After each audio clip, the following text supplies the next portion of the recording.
আজি ঘৰতে নিজ হাতেৰে বনালোঁ ঘি। আপোনালোকেতো গমেই পায় আজিকালি বজাৰৰ গাখীৰ কেনেকুৱা সোৱাদ কি কথা।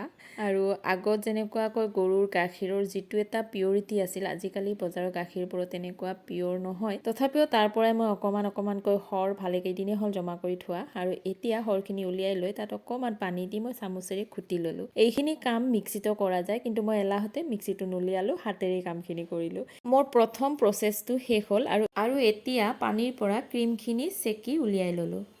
আৰু ক্ৰীমখিনি উলিয়াই লোৱাৰ পিছত মই এটা কেৰাহী জুইত উঠাই দিলোঁ আৰু কেৰাহীটো গৰম হোৱাৰ পিছত মই তাত ক্ৰীমখিনি দি দিলোঁ। আৰু এতিয়া এই ক্ৰীমখিনি লৰাই থাকিব লাগিব আৰু এটা সময়ত গৈ গৈ নিজে নিজে ঘি প্ৰস্তুত হ'ব।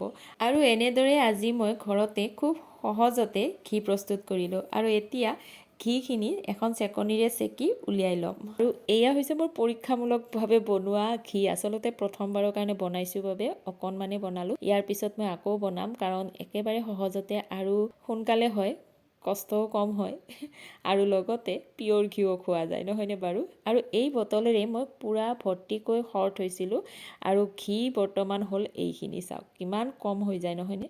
গতিকে আজিৰ কাৰণে ভিডিঅ'টো ইমানেই। ভিডিঅ'টো চাই কেনে পালে জনাব। যদি ভাল লাগিল লাইকো এটা কৰি দিব। আজিলৈ আহিলোঁ, বাই বাই।